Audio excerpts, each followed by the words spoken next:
Hello, শুভেচ্ছা সবাইকে। আমি গতদিন না, কিছুদিন আগে আমি একটা মুভি দেখেছি। মুভিটার নাম জঙ্গল আর কি। মুভিটার পরিচালক ছিল রাম গোপাল ভার্মা। ফারদিন খানের আমি ফ্যান অনেকটা, মানে চেষ্টায় আছে, নট লাইক দ্যাট আমি বিগ ফ্যান। তো যা হোক, আমি একটু রিভিউ করার চেষ্টা করি। তো বলিউডে অ্যাকশন বা রোমান্টিক মুভি তো আমরা হাজার হাজার দেখি, কিন্তু এমন মুভি খুব কম আছে যা আপনাকে একদম গহীন জঙ্গলের ভেতর নিয়ে গিয়ে ভয় আর উত্তেজনায় কাঁপিয়ে দেবে। হ্যাঁ, তো আমি কথা বলছি 2003 সালের রাম গোপাল ভার্মার মাস্টারপিস জঙ্গল নিয়ে। চলুন দেখা যাক ফারদিন খান আর উর্মিলা মাতন্ডকরের এই মুভিটি আজও কতটা প্রভাব ফেলে। তো গল্পের সারসংক্ষেপে আমরা দেখি যে গল্পের শুরু হয় একদল ট্যুরিস্টকে নিয়ে, যারা জঙ্গলে ঘুরতে গিয়ে দস্যু দুর্গা নারায়ণ মালব্যের খপ্পরে পড়ে। তো তারপর কী হয়, যেমন জঙ্গল এখানে শুধু একটি লোকেশন নয়, বরং একটা জীবন্ত চরিত্র ছিল। তো এই মুভিতে রোমান্স আছে, কিন্তু সেটা গ্ল্যামারাস নয়, হ্যাঁ, বরং অনেক বেশি রিয়েল।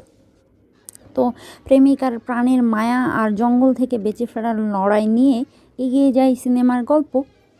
তো কিছু পজিটিভ দিক যেমন হচ্ছে, এই মুভির সবচেয়ে বড় শক্তি এর মেকিং।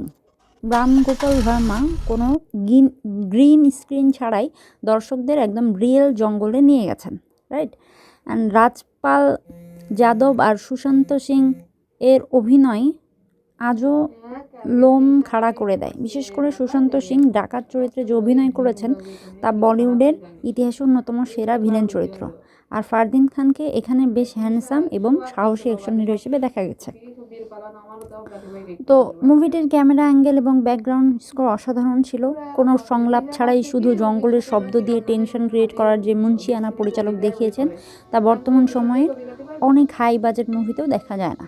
সবশেষে বলবো, আপনি যদি রিয়েলিস্টিক এবং ডার্ক থ্রিলার পছন্দ করেন এবং সুশান্ত সিংয়ের দুধর্ষ অভিনয় দেখতে চান, তবে জঙ্গল আপনার জন্য মাস্ট ওয়াচ। আপনাদের মধ্যে কার কার এই মুভিটা দেখা আছে? ওকে, কমেন্টে জানান আপনার পছন্দের দৃশ্য কোনটি।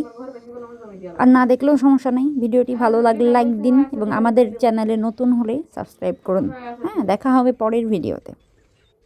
আপাতত আমি এখন বিদায় বলবো, মোটেও না। আমার মনে হয় যে ফারদিন খানের আমি এই জন্যই বিগ ফ্যান যে এই ছেলেটার একটা ভালো করার সুযোগ ছিল। একজন কমেন্টে দেখছিলাম যে লিখেছিল এরকম যে ফারদিন খান এমন একজন নায়ক হয়ে গিয়েছিল জঙ্গল করার পরে সে হার্ট থ্রবে পরিণত হয়েছিল তরুণীদের। কিন্তু দুঃখের বিষয়, এত নেপোটিজম সত্ত্বেও সে আসলে বলিউড থেকে ছিটকে গিয়েছিল, আবার ব্যাক করেছে। কিন্তু আবার সে, আমার মনে হয় না যে ভালো করবে। কিন্তু আমার মনে হয় সে এতটাও খারাপ অভিনেতা না। তার জাস্ট ম্যারিড ছবিটা জাস্ট ওয়াও ছিল। কিন্তু কিছু মানুষের লাক খারাপ থাকে। আমার মনে হয় যে স্ক্রিপ্ট চুজ করতে ভুল হয়েছে তার অনেক।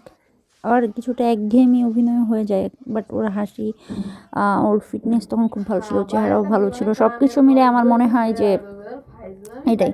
আর জঙ্গল মুভিটা আসলেই সেরা।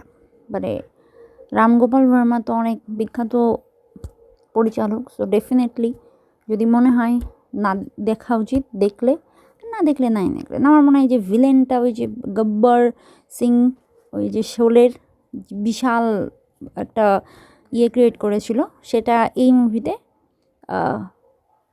ভিলেনটা করতে পেরেছে। এবং আমার এখানে একটা খটকা আছে যে ভিলেন কেন ওই মেয়েটার প্রতি এত আকৃষ্ট হয়ে গেল যে তাদের মূল যে লক্ষ্য ওইটা থেকে বিচ্যুত হয়ে গেল।